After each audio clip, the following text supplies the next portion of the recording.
მე ვარ ალდა კეთელაური, ცხოვრობ გუდანში, საქართველოს. რა წლის ვარ და თებში მიყვარს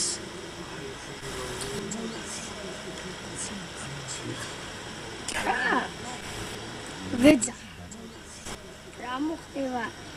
მოვიძახიან იესო ქრისტე როდესაც მოისმო, ვერავის მოხდება. მე ვერ ვიცნობ იმასა, ის ხილავად მოვა, ის არა ჩანს ისე მოვა. როგორ ვიცი? წინასწარმეტყველი კი არა ვარ, რომ გავიგო იქით რამე ის.